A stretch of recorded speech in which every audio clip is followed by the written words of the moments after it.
നമസ്കാരം. ഇന്ന് ഇതുവരെ ആരംഭിക്കുന്നു. എല്ലാ പ്രേക്ഷകർക്കും സ്വാഗതം. ഞാൻ പ്രവിത ലക്ഷ്മി. വിശദമായ വാർത്തകൾ നോക്കാം.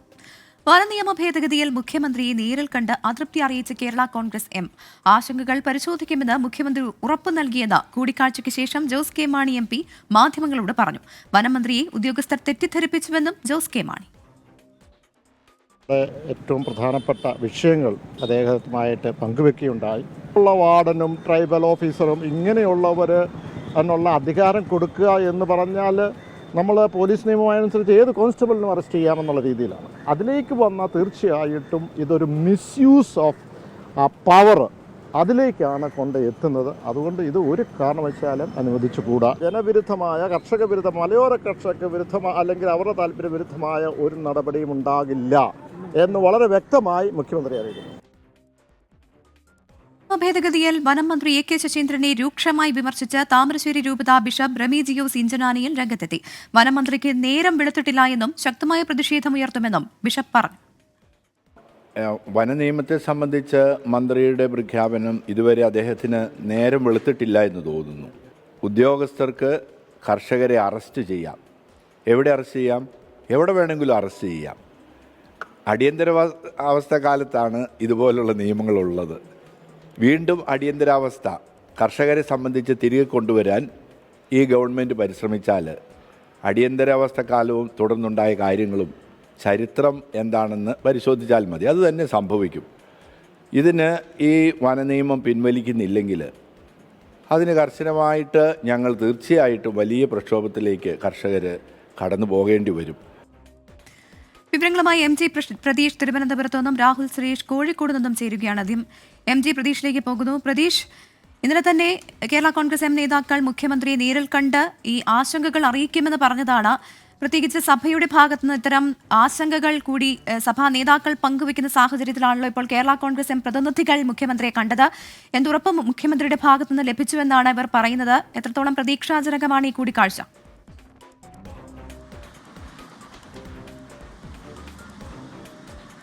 പ്രവിത, കേരള കോൺഗ്രസ് നേതാക്കൾ മുഖ്യമന്ത്രിയുമായി ഏകദേശം 20 മിനിറ്റോളം കൂടിക്കാഴ്ച നടത്തി. പുതിയ വനനിയമ ഭേദഗതിയുമായി ബന്ധപ്പെട്ടുള്ള ആശങ്കകൾ മുഖ്യമന്ത്രിയോട് പങ്കുവച്ചുവെന്നതാണ് ഈ കൂടിക്കാഴ്ചയ്ക്ക് ശേഷം പ്രതികരിച്ച ജോസ് കെ മാണി പറഞ്ഞത്. ഈ കർഷക വിരുദ്ധമായ ഈ നിയമ ഭേദഗതിയാണ് ഇപ്പോൾ പുറത്തു വന്നിരിക്കുന്നത്. ഇത് ഒരു തരത്തിലും അംഗീകരിക്കാൻ കഴിയില്ല എന്നുള്ള നിലപാട് തന്നെയാണ് കേരള കോൺഗ്രസ് നേതാക്കൾ പറഞ്ഞത്. ഇത് ഗൗരവത്തോടുകൂടി പരിശോധിക്കുമെന്നും കർഷക വിരുദ്ധമായ ഒരു നടപടികളും ഉണ്ടാകില്ലെന്നും മുഖ്യമന്ത്രി ഉറപ്പ് നൽകിയെന്നതാണ് പ്രധാനമായും ജോസ് കെ മാണി അറിയിച്ചിരിക്കുന്ന കാര്യം. ഈ നിയമ ഭേദഗതിയുമായി ബന്ധപ്പെട്ടുള്ള പാർട്ടി നിലപാടുകളും ജോസ് കെ മാണി പ്രഖ്യാപിച്ചിട്ടുണ്ട്. കാരണം ഇതിൽ പറയുന്ന പല ഭേദഗതികളും അംഗീകരിക്കാൻ കഴിയാത്തതാണ്. കാരണം പ്രധാനമായും ഈ അറസ്റ്റ് ചെയ്യപ്പെടുന്ന ഉദ്യോഗസ്ഥരുടെ അധികാരപരിധി അല്ലെങ്കിൽ അവരുടെ പദവി നിശ്ചയിച്ച ഭേദഗതികളൊന്നും തന്നെ ഒരിക്കലും അംഗീകരിക്കാൻ കഴിയില്ല. ഒരു സാധാരണ കോൺസ്റ്റബിൾക്ക് അറസ്റ്റ് ചെയ്യാൻ പറ്റുന്ന തരത്തിലാണ് പുതിയ നിയമ ഭേദഗതി ഉള്ളത്. അതുകൊണ്ട് തന്നെ അത് അംഗീകരിച്ച് മുന്നോട്ട് പോകാൻ കഴിയില്ല. മാത്രമല്ല ഈ ജണ്ടകൾ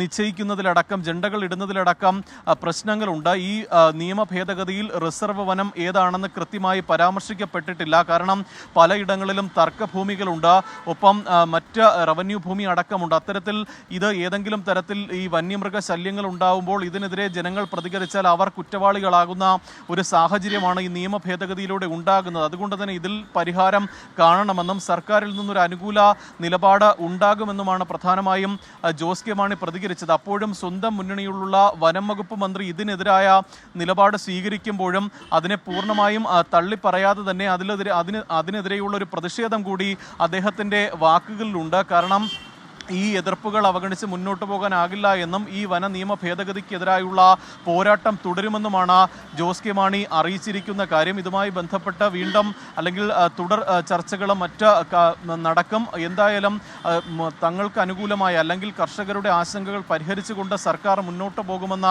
ഒരു പ്രതീക്ഷയിൽ തന്നെയാണ് എന്തായാലും ഈ കൂടിക്കാഴ്ച അവസാനിച്ചിരിക്കുന്നത്. വരുന്ന ഈ നിയമസഭയിൽ ഈ ബില്ല് പരിഗണിക്കാനിരിക്കെയാണ് ഈ ഒരു കൂടിക്കാഴ്ച നടത്തുന്നത്. ഒപ്പം അതിനെതിരെ വലിയ പ്രതിഷേധം ഉണ്ടാകുന്നത്. എന്തായാലും ഈ ബില്ല് പൂർണ്ണമായും നിയമ വിരുദ്ധം അല്ലെങ്കിൽ കർഷക വിരുദ്ധമാണ് എന്നുള്ളൊരു നിലപാട് തന്നെയാണ് കേരള കോൺഗ്രസ് പറഞ്ഞു വയ്ക്കുന്നത്. ഒപ്പം ഈ ക്രൈസ്തവ സഭകളുടെ ആ ഒരു നിലപാട് കൂടി മുഖ്യമന്ത്രിയുമായുള്ള കൂടിക്കാഴ്ചയിൽ ഈ കേരള കോൺഗ്രസ് അറിയിച്ചു എന്നതാണ് നമുക്ക് മനസ്സിലാക്കാൻ കഴിയുന്നത്. പ്രവിധ. MG പ്രതീഷാണ് ചർച്ചയുടെ വിശദാംശങ്ങൾ നൽകിയത്. ഇനി രാഹുൽ സുരേഷിലേക്ക് പോവുകയാണ്.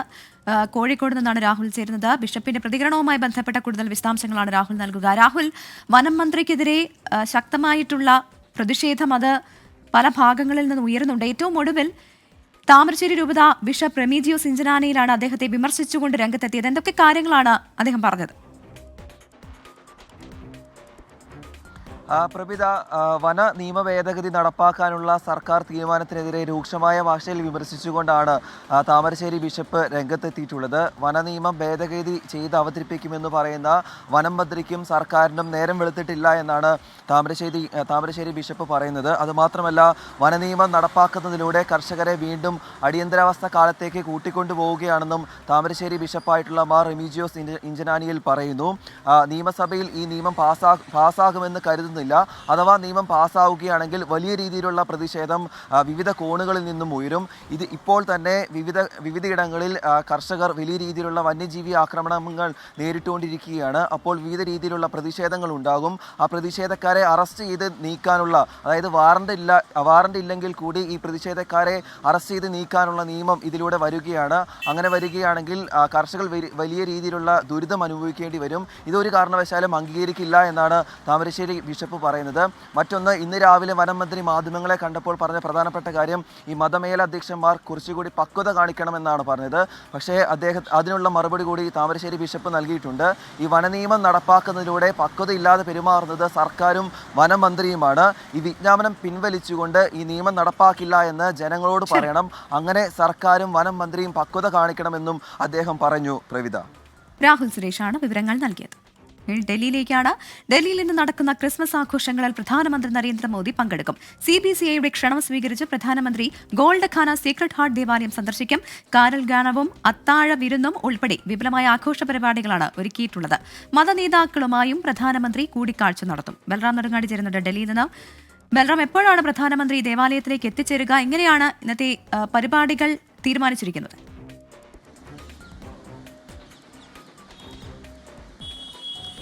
പ്രവിധ, വൈകിട്ട് 6:30 പ്രധാനമന്ത്രി ഡൽഹിയിലെ സേക്രഡ് ഹാർട്ട് ദേവാലയത്തിൽ സമീപമുള്ള CBCIയുടെ ഓഫീസിൽ ആസ്ഥാനത്ത് എത്തിച്ചേരുക. അവിടെയാണ് പ്രധാന ചടങ്ങ് നിശ്ചയിച്ചിരിക്കുന്നത്. പ്രധാനമന്ത്രി CBCI ഒരുക്കിയിരിക്കുന്നത് ക്രിസ്മസ് വിരുന്നിൽ പങ്കെടുക്കുക അവിടെ വെച്ചാകും. 1 മണിക്കൂർ നീണ്ട പരിപാടി, വൈകിട്ട് 7:30 വരെയാണ് പ്രധാനമന്ത്രിയുടെ പരിപാടികൾ നിശ്ചയിച്ചിരിക്കുന്നത്. എന്നാൽ 3 മണിക്കൂർ നീണ്ടു നിൽക്കുന്നതാണ് ഈ CBCIയുടെ ക്രിസ്മസ് അത്താഴ വിരുന്ന് എന്നുള്ളത്. അതുകൊണ്ട് തന്നെ കൂടുതൽ സമയം പ്രധാനമന്ത്രി ഇവിടെ ചെലവഴിച്ചേക്കും എന്ന വിശ്വാസത്തിൽ തന്നെയാണ് ഈ CBCI ഭാരവാഹികൾ എല്ലാം തന്നെ ഉള്ളത്. അദ്ദേഹത്തെ സ്വീകരിക്കുന്നതിനായി രാജ്യത്തിൻ്റെ വിവിധ ഭാഗങ്ങളിൽ നിന്നുള്ള സഭാധ്യക്ഷന്മാർ, കർദിനാൾമാർ, ബിഷപ്പുമാർ അടക്കമുള്ളവർ ഇന്നലെ വൈകിട്ട് മുതൽ തന്നെ ഇവിടെ എത്തിച്ചേർന്നിട്ടുണ്ട്. എല്ലാ ഒരുക്കങ്ങളും പൂർത്തിയായിരിക്കുന്നു. സുരക്ഷാ പരിശോധനകൾ, അന്തിമ ഘട്ട പരിശോധനകൾ ഇപ്പോൾ നടന്നു വരികയാണ്. കനത്ത സുരക്ഷാ ക്രമീകരണങ്ങൾ പ്രധാനമന്ത്രിയുടെ സന്ദർശനത്തോട് അനുബന്ധിച്ച് ഈ CBCI ആസ്ഥാനത്ത് ഒരുക്കിയിട്ടുണ്ട്. അതിനുശേഷമായിരിക്കും അദ്ദേഹം ഈ സെക്രട്ടറി ദേവാലയം സന്ദർശിക്കുക എന്നാണ് നമുക്ക് ഇപ്പോൾ ലഭ്യമാകുന്ന വിവരം. ആദ്യഘട്ടത്തിൽ തന്നെ ഈ CBCI ആസ്ഥാനത്ത് ഒരുക്കിയിരിക്കുന്ന പുൽക്കൂട് അദ്ദേഹം ഉദ്ഘാടനം ചെയ്യും. അതിനുശേഷമായിരിക്കും മറ്റ് സഭാധ്യക്ഷന്മാരുമായുള്ള ചർച്ചകൾ അടക്കമുള്ള കാര്യങ്ങൾ. സഭാധ്യക്ഷന്മാരെ അടക്കമുള്ളവരെ അഭിസംബോധന ചെയ്ത പ്രധാനമന്ത്രി സംസാരിക്കും. കേന്ദ്ര സഹമന്ത്രി ജോർജ് കുര്യനും അദ്ദേഹത്തോടൊപ്പം ഉണ്ടാകും എന്നാണ് ലഭ്യമാകുന്ന വിവരം. 1 മണിക്കൂർ നീണ്ട പരിപാടിയാണെങ്കിലും അതിനേക്കാൾ കൂടുതൽ സമയം പ്രധാനമന്ത്രി ചെലവഴിക്കുമെന്ന വിശ്വാസത്തിൽ തന്നെയാണ് CBCI ഭാരവാഹികളെല്ലാം തന്നെ ഉള്ളത്. ഡൽഹിയിൽ ഇന്ന് നടക്കുന്ന ക്രിസ്മസ് ആഘോഷങ്ങളിൽ പ്രധാനമന്ത്രി നരേന്ദ്രമോദി പങ്കെടുക്കും. CBCIയുടെ ക്ഷണം സ്വീകരിച്ചാണ് പ്രധാനമന്ത്രി സീക്രട്ട് ഹാർട്ട് ദേവാലയം സന്ദർശിക്കുക. വിവരങ്ങളാണ് ബൽറാം നെടുങ്ങാടി നൽകിയത്. മുഖ്യമന്ത്രി പിണറായി വിജയന്റെ മകൾ വീണയുടെ എക്സാലോജിക് കമ്പനിക്ക് CMRL നൽകിയ തുക ചില രാഷ്ട്രീയ നേതാക്കൾക്കും ഉദ്യോഗസ്ഥർക്കും നൽകാനെന്ന് SFIO. ഡൽഹി ഹൈക്കോടതിയിലാണ് SFIO ഇക്കാര്യം അറിയിച്ചത്. SFIO അന്വേഷണത്തിനെതിരെ CMRL കമ്പനിയുടെ ഹർജിയിൽ വാദം പൂർത്തിയായി. കേസ് വിധി പറയാനായി മാറ്റി. വിവരങ്ങളുമായി R. അച്യുതൻ ചേരുന്നുണ്ട്. SFIO അന്വേഷണം റദ്ദാക്കണമെന്ന് ആവശ്യപ്പെട്ടുകൊണ്ടുള്ള ഹർജിയിന്മേലാണ് ഇത്തരം നിർണായകവും ഗുരുതരവുമായിട്ടുള്ള കാര്യം ഇപ്പോൾ SFIO കോടതി അറിയിച്ചിരിക്കുന്നത്. എന്തൊക്കെ കാര്യങ്ങളാണ് SFIO അറിയിച്ചിരിക്കുന്നത്? എപ്പോഴാണ് ഇനി ഈ കേസിൽ വിധി പറയുക? പ്രവിധ ഈ മാസപ്പടി കേസിൽ ഡൽഹി ഹൈക്കോടതിയിൽ ഒരു ദീർഘനേരം നീണ്ടു നിൽക്കുന്ന വാദങ്ങളൊന്നും ഉണ്ടായില്ല. മറിച്ച് ഇന്ന് SFIയെ ചൂണ്ടിക്കാണിച്ചത് ആദായ നികുതിയുടെ സെറ്റിൽമെന്റ് ബോർഡിന്റെ അധികാര പരിധിയെക്കുറിച്ചുള്ള കാര്യങ്ങളാണ് ചൂണ്ടിക്കാണിച്ചത്. അതിൽ പറഞ്ഞത് IPCക്ക് കീഴിൽ വരുന്ന കുറ്റകൃത്യങ്ങൾക്കെതിരായ പ്രോസിക്യൂഷൻ നടപടികളിൽ നിന്ന് സെറ്റിൽമെന്റ് ബോർഡിന് സംരക്ഷണം അല്ലെങ്കിൽ ഒരു പരിരക്ഷ നൽകാൻ കഴിയില്ല. കാരണം ഇതിൽ CMRL ഉന്നയിച്ചിരുന്ന വാദം എന്നുള്ളത് ആദായ നികുതിയുടെ സെറ്റിൽമെന്റ് ബോർഡ് തീർപ്പാക്കിയ കേസിൽ SFI അന്വേഷണം ചട്ടവിരുദ്ധമാണ് എന്ന കാര്യമായിരുന്നു. എന്തായാലും അതിനെ ഖണ്ഡിക്കുന്ന വാദമായിരുന്നു SFIയുടെ ഭാഗത്തു നിന്ന് ഉണ്ടായത്. രണ്ടാമതായി പറഞ്ഞൊരു കാര്യം എന്നുള്ളത് എക്സാലോജിക്കിന് CMRL നൽകിയ തുക ചില രാഷ്ട്രീയ നേതാക്കൾക്കും ഉദ്യോഗസ്ഥർക്കും മാധ്യമങ്ങൾക്കും നൽകാനായിട്ടാണ്. ഈ തുക നൽകിയത് അതിന്റെ ഉദ്ദേശം എന്നുള്ളത് CMRL കമ്പനിയുടെ പ്രവർത്തനങ്ങൾ സുഗമമായി മുന്നോട്ട് പോകുന്നതിന് വേണ്ടിയാണ്. പക്ഷേ എക്സാലോജിക്ക് ഇതുമായി ബന്ധപ്പെട്ട് വെളിപ്പെടുത്തിയത് ചില സോഫ്റ്റ്വെയറുകൾ നൽകിയതുമായി ബന്ധപ്പെട്ടിട്ടുള്ള വിനിമയം മാത്രമാണ്, തുക വിനിമയം എന്നാണ് ചൂണ്ടിക്കാട്ടിയത്. പക്ഷേ അതല്ല നടന്നത്. മറിച്ച് കമ്പനിയുടെ പ്രവർത്തനങ്ങൾ സുഗമമായി മുന്നോട്ട് പോകാൻ നൽകിയ തുകയായാണ് SFIO ഈ തുകയെ ഡൽഹി ഹൈക്കോടതിയിൽ അറിയിച്ചത്. എന്തായാലും ഇതിലിപ്പോൾ വാദം കേൾക്കൽ പൂർത്തിയായി. ഇതിൽ കേസിൽ വിധി പറയാനായി മാറ്റിയിരിക്കുന്നു. കക്ഷികളോട് കൂടുതൽ വാദങ്ങൾ എഴുതി നൽകാനാണ് ഇപ്പോൾ ഡൽഹി ഹൈക്കോടതി അറിയിച്ചിരിക്കുന്നത്. പ്രവിധ അച്യുതനാണ് ഡൽഹിയിൽ നിന്ന് വിവരങ്ങൾ നൽകിയത്. എറണാകുളം കാക്കനാട് വാഹനങ്ങളുടെ കൂട്ടയിടി. ബ്രേക്ക് നഷ്ടമായ ലോറി കാറുകളിലും ഓട്ടോറിക്ഷകളിലും ഇടിക്കുകയായിരുന്നു. വിവരങ്ങളുമായി ശ്യാംകുമാർ ചേരുന്നുണ്ട്. ശ്യാം, ആർക്കെങ്കിലും പരുക്കേറ്റിട്ടുണ്ടോ? എന്താണ് സംഭവിച്ചത്? പ്രവിധ, തൃക്കാക്കര ഭാഗത്തു നിന്ന് വന്ന ടിപ്പർ ലോറി ബ്രേക്ക് നഷ്ടപ്പെട്ട് കാറുകളിലും ഓട്ടോറിക്ഷകളിലും ഇടിക്കുകയായിരുന്നു. ഈ അപകടത്തിലാണ് 4-ലധികം കാറുകൾക്കും 3 ഓട്ടോറിക്ഷകൾക്കും നാശനഷ്ടങ്ങൾ ഉണ്ടായത്. അപകടത്തിൽ ആർക്കും പരിക്ക് പറ്റിയിട്ടില്ല. ഈ സമയത്ത് വാഹനങ്ങളിൽ കുട്ടികളടക്കം ഉണ്ടായിരുന്നു. അപകടം പറ്റിയ വാഹനങ്ങളിൽ കുട്ടികളടക്കം ഉണ്ടായിരുന്നു. പക്ഷെ ഒരാൾക്ക് പോലും പരിക്ക് പറ്റിയിട്ടില്ല. ലോറിയുടെ നിയന്ത്രണം നഷ്ടപ്പെട്ടതാണ് അപകടത്തിനിടയാക്കിയതെന്നാണ് പോലീസ് പറയുന്നത്. ശരി, കാക്കനാടാണ് വാഹനങ്ങൾ കൂട്ടിയിടിച്ചത്. ആർക്കും പരുക്ക് പറ്റിയിട്ടില്ല എന്നാണ് ശ്യാംകുമാർ നൽകുന്ന വിവരം. തൃശൂർ അയ്യന്തോളിൽ ജപ്തി ഭൂമി മുറിച്ചുവിറ്റ സംഭവത്തിൽ FIR തിരുത്താൻ ഉത്തരവ്. Thrissur city police commissioner R. Ilango നിർദ്ദേശം നൽകി. 24 വാർത്തയെ തുടർന്നാണ് ഇടപെടൽ. സൂരജ് സജ്ജിച്ചിരുന്നു. സൂരജ്, എന്താണ് സംഭവിച്ചത്? വിവരങ്ങൾ. തൃശൂർ അയ്യന്തോളിൽ ഭൂമി മറച്ചുവിറ്റ സംഭവത്തിലാണ് ഇപ്പോൾ ഒരു ഇടപെടൽ ഉണ്ടായിരിക്കുന്നത്. ഇതുമായി ബന്ധപ്പെട്ടുകൊണ്ട് ക്രിമിനൽ നടപടി സ്വീകരിക്കണം എന്നാവശ്യപ്പെട്ടുകൊണ്ട് അയ്യന്തോൾ സ്വദേശിനി നൽകിയ പരാതിയിന്മേൽ ഈ ഭാരതീയ ന്യായസംഹിത പ്രകാരമായിരുന്നു കേസെടുത്തത്. ഈ സംഭവം നടന്ന സമയത്ത് IPC പ്രകാരമായിരുന്നു കേസെടുക്കേണ്ടിരുന്നത്. പക്ഷേ അത് ഭാരതീയ ന്യായസംഹിത പ്രകാരം എടുത്തതോടുകൂടി കോടതിയിൽ ഈ കേസ് തള്ളിപ്പോകുന്ന ഒരു സാഹചര്യം ഉണ്ടാകും. ഇതോടുകൂടിയാണ് വിഷയത്തിൽ ഈ FIR തിരുത്തണമെന്ന് ആവശ്യപ്പെട്ട സിറ്റി പോലീസ് കമ്മീഷണർ അടക്കം യുവതി പരാതി നൽകിയത്. പക്ഷേ ഈ പരാതിയിന്മേൽ നടപടി ഉണ്ടാകാത്ത അടക്കമുള്ള വാർത്തകൾ 24 പുറത്തുവിട്ടിരുന്നു.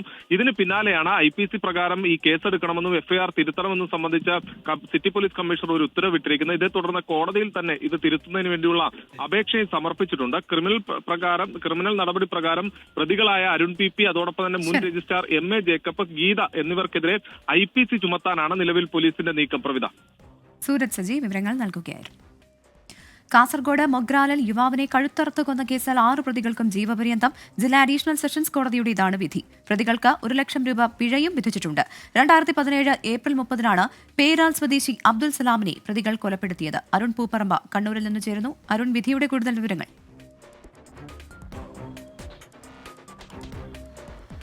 പ്രവിധ 2017 ഏപ്രിൽ 30-ന് നടന്ന അതിക്രൂരമായ കൊലപാതകം കാസർഗോഡ് പേരാൽ സ്വദേശിയായിട്ടുള്ള യുവാവിനെ, അബ്ദുൾ സലാം എന്ന യുവാവിനെ കഴുത്തറുത്ത് കൊലപ്പെടുത്തി. അതിനുശേഷം ഈ തല ഉപയോഗിച്ച് ഫുട്ബോൾ തട്ടുന്ന പോലെ തട്ടി എന്നതാണ് അന്വേഷണ സംഘത്തിൻ്റെ കുറ്റപത്രത്തിൽ പറയുന്നത്. അതായത് അത്രത്തോളം ക്രൂരമായിട്ടുള്ള കൊലപാതകമാണ് നടന്നത്. 7 വർഷത്തിന് ശേഷമാണ് കാസർഗോഡ് ജില്ലാ അഡീഷണൽ സെഷൻസ് കോടതി ഈ കേസിൽ വിധി പറഞ്ഞിട്ടുള്ളത്. ആകെ 8 പ്രതികളായിരുന്നു നേരത്തെ ഉണ്ടായിരുന്നത്. അതിൽ 2 പ്രതികളെ, അതായത് ഈ പ്രധാനപ്പെട്ട കൃത്യത്തിൽ പങ്കെടുത്തു എന്ന് പറയുന്ന പ്രതികളെ സഹായിച്ചിട്ടുള്ള മറ്റ് 2 പ്രതികളെ തെളിവുകളുടെ അഭാവത്തിൽ കോടതി വെറുതെ വിട്ടിരുന്നു. മറ്റ് മുഖ്യപ്രതികളായിട്ടുള്ള 6 പ്രതികൾക്കും ജീവപര്യന്തം ശിക്ഷയും 1 ലക്ഷം രൂപ വീതം പിഴയുമാണ് കോടതി ശിക്ഷ വിധിച്ചിട്ടുള്ളത്. ഇത് നിയമവിരുദ്ധമായ മണൽ വാരലുമായി ബന്ധപ്പെട്ട ഉടലെടുത്ത തർക്കവും അതിൽ ഉണ്ടായ വൈരാഗ്യവുമാണ് ഈ കൊലപാതകത്തിലേക്ക് നയിച്ചതെന്നാണ് അന്വേഷണ സംഘം കണ്ടെത്തി കുറ്റപത്രം നൽകിയത്. ഈ കൊല്ലപ്പെട്ട അബ്ദുൾ സലാം കൊലക്കേസ് പ്രതിയാണ്. അതോടൊപ്പം തന്നെ ഈ പ്രതിപ്പട്ടികയിലുള്ള ആദ്യ 2 പ്രതികൾ, ഈ സിദ്ദിഖ് ഉൾപ്പെടെയുള്ള 2 പ്രതികളും നേരത്തെ കൊലപാതക കേസുകളിൽ പ്രതിയായിട്ടുള്ളവരാണ് എന്നതുകൂടി നമുക്ക് ലഭിക്കുന്നു. എന്തായാലും അതിക്രൂരമായിട്ടുള്ള ഒരു കൊലപാതകത്തിലാണ് 7 വർഷത്തിന് ശേഷം ജീവപര്യന്തം ശിക്ഷ പ്രതികൾക്ക് ലഭിക്കുന്നത്. അരുൺ പൂപ്പറമ്പയാണ് വിവരങ്ങൾ നൽകിയത്. തിരുവനന്തപുരത്ത് ഇൻസ്റ്റഗ്രാം വഴി പരിചയപ്പെട്ട 15-കാരിയെ ലോഡ്ജിലെത്തിച്ച് പീഡിപ്പിച്ച കേസിൽ യുവാവ് അറസ്റ്റിൽ. കിളിമാനൂർ പുളിമാത്ത് സ്വദേശി കിരണാണ് പിടിയിലായത്. അജീഷ് ജയകുമാർ ചേരുന്നുണ്ട് തിരുവനന്തപുരത്ത് നിന്ന്. അജീഷ്, എന്താണ് സംഭവിച്ചത്? 15 വയസ്സ് മാത്രമാണ് ഈ പെൺകുട്ടിക്ക് പ്രായം. എങ്ങനെയാണ് ഇരുവരും തമ്മിൽ പരിചയപ്പെട്ടത്? എത്ര ദിവസത്തെ പരിചയമുണ്ട് ഇരുവരും തമ്മിൽ? പ്രവിധ ഇൻസ്റ്റഗ്രാം വഴി പരിചയപ്പെട്ട ദളിത് പെൺകുട്ടിയെ കഴക്കൂട്ടത്തെ ലോഡ്ജ് എത്തിച്ചാണ് പീഡിപ്പിച്ചത്. കഴക്കൂട്ടത്ത് ജോലി തരപ്പെടുത്തി കൊടുക്കാമെന്ന് പറഞ്ഞാണ് ഈ പെൺകുട്ടിയെ ഇവർ ഇവിടെ ഇങ്ങോട്ടേക്ക് എത്തിച്ചത്. കഴക്കൂട്ടത്ത് വെച്ച് പെൺകുട്ടിയും സുഹൃത്തുക്കളും ഇതിനിടയിൽ സ്കൂട്ടർ യാത്രക്കിടയിൽ പെട്ട് അപകടത്തിൽപ്പെട്ടു. തുടർന്ന് മെഡിക്കൽ കോളേജിൽ ചികിത്സയ്ക്ക് ശേഷം ഇവർ പെൺകുട്ടിയെ തിരികെ ചെങ്ങന്നൂരിലെ വീട്ടിലെത്തിച്ചു. ബന്ധുക്കൾ വിശദമായ കാര്യങ്ങൾ ചോദിച്ചപ്പോഴാണ് പീഡന വിവരം അറിഞ്ഞത്. തുടർന്ന് പെൺകുട്ടിയുടെ ബന്ധുക്കൾ ചെങ്ങന്നൂർ പോലീസിൽ പരാതി നൽകുകയായിരുന്നു. ചെങ്ങന്നൂർ പോലീസ് എടുത്ത കേസ് പോക്സോ കേസ് കഴക്കൂട്ടം പോലീസിന് കൈമാറുകയായിരുന്നു. വൈദ്യപരിശോധനയിൽ പീഡനം നടന്നതായി തിരിച്ചറിഞ്ഞതോടെയാണ് ഈ പ്രതിയെ അറസ്റ്റ് ചെയ്തത്. ഇയാളുടെ ഫോണിൽ നിന്നും നിരവധി പെൺകുട്ടികളുടെ നഗ്ന വീഡിയോകളും പോലീസ് കണ്ടെത്തിയിട്ടുണ്ട്. പോക്സോ കേസിന് പുറമെ SC/ST വകുപ്പ് പ്രകാരവും കഴക്കൂട്ടം പോലീസ് കേസ് എടുത്തിട്ടുണ്ട്. ആറ്റിങ്ങൽ കോടതിയിൽ ഹാജരാക്കിയ പ്രതിയെ ഇപ്പോൾ റിമാൻഡ് ചെയ്തു. അജീഷ് ജയകുമാറാണ് വിവരങ്ങൾ നൽകിയത്. CPIM തിരുവനന്തപുരം ജില്ലാ കമ്മിറ്റിയിൽ നിന്ന് ഒഴിവാക്കുന്നതിനെതിരെ എതിർപ്പുമായി 2 അംഗങ്ങൾ. വി അമ്പിളിയും ജി സുഗുണനുമാണ് യോഗത്തിൽ വൈകാരികമായി പ്രതികരിച്ചത്. ആർ ശ്രീജിത്ത് തിരുവനന്തപുരത്ത് നിന്ന് ചേരുന്നു. ശ്രീജിത്ത്, വിവരങ്ങൾ. പുതിയ ജില്ലാ കമ്മിറ്റിയുടെ പാനൽ തയ്യാറാക്കാനൊക്കെ ചേർന്ന നിലവിലുള്ള ജില്ലാ കമ്മിറ്റി യോഗത്തിലാണ് രണ്ടുപേരും പ്രതിഷേധം പ്രകടിപ്പിച്ചത്. ജനാധിപത്യ മഹിളാ അസോസിയേഷൻ്റെ ജില്ലാ സെക്രട്ടറി ആയിരുന്നു ഇപ്പോൾ ബ്ലോക്ക് പഞ്ചായത്ത് പ്രസിഡന്റ് കൂടിയായ വി അമ്പിളി. തന്നെ ഒഴിവാക്കുന്നത് നീതികേടാണെന്ന അഭിപ്രായമാണ് വി അമ്പിളി ജില്ലാ കമ്മിറ്റി യോഗത്തിൽ പ്രകടിപ്പിച്ചത്. ഇത് ഒരു തരത്തിലും ന്യായീകരിക്കാനാവുന്ന തീരുമാനമല്ല എന്നും അമ്പിളി പറഞ്ഞു. കമ്മിറ്റിയിലെ മറ്റു വനിതാ അംഗങ്ങളും അമ്പിളിയുടെ നിലപാടിനെ പിന്തുണച്ചു. അമ്പിളി ഒഴിവാക്കുന്നത് ശരിയല്ല എന്ന നിലപാടാണ് ജില്ലാ കമ്മിറ്റിയിലെ മറ്റു വനിതാ നേതാക്കൾ സ്വീകരിച്ചത്. നേരത്തെ CMPയിൽ നിന്ന് CPMലേക്ക് ലയിച്ചു വന്ന വിഭാഗത്തിലുള്ള നേതാവാണ് ജി സുഗുണൻ. CMPയുടെ പോളിറ്റ് ബ്യൂറോ അംഗമായിരുന്നു താൻ. തന്നെ പാർട്ടി CPMലേക്ക് ലയിക്കുമ്പോൾ തനിക്ക് നൽകിയ വാഗ്ദാനത്തിൻ്റെ ലംഘനമാണ് ജില്ലാ കമ്മിറ്റിയിൽ നിന്ന് ഒഴിവാക്കൽ. അതും ഒരു തരത്തിലും നീതീകരിക്കാനാവുന്നതല്ല എന്നും സുഗുണൻ വളരെ വൈകാരികമായി പ്രതികരിച്ചു. അമ്പിളിയും അതോടൊപ്പം തന്നെ ജി സുഗുണനുടെയും വൈകാരികമായ പ്രതികരണം വന്നിട്ടും നേതൃത്വം അത് കണക്കിലെടുത്തില്ല. അവരെ ഒഴിവാക്കാനുള്ള തീരുമാനമായി മുന്നോട്ട് പോവുകയായിരുന്നു. എന്തായാലും അമ്പിളിയുടെ കാര്യത്തിൽ ചില പുനരാലോചനകൾ ഉണ്ടാകുമെന്ന സൂചനയാണ് വാർത്താ സമ്മേളനത്തിൽ ഇത് സംബന്ധിച്ച് ചോദ്യം ഉന്നയിച്ചപ്പോൾ ജില്ലാ സെക്രട്ടറി വി ജോയ് നൽകിയത്. ശ്രീജിത്താണ് വിവരങ്ങൾ നൽകിയത്. ഇനി ശബരിമല വിശേഷങ്ങളാണ്. ശരണം സന്നിധാനം. സൈക്കിൾ പ്യൂർ അഗർബത്തി ശരണം സന്നിധാനം സമർപ്പിക്കുന്നത് അഗർബത്തി എന്നാൽ സൈക്കിൾ.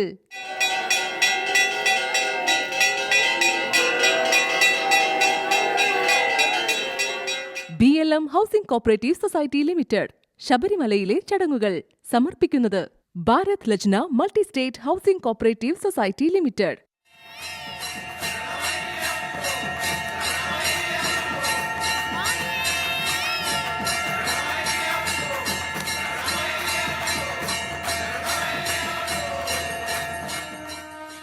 ഇന്നിതുവരെ പൂർണ്ണമാകുന്നു.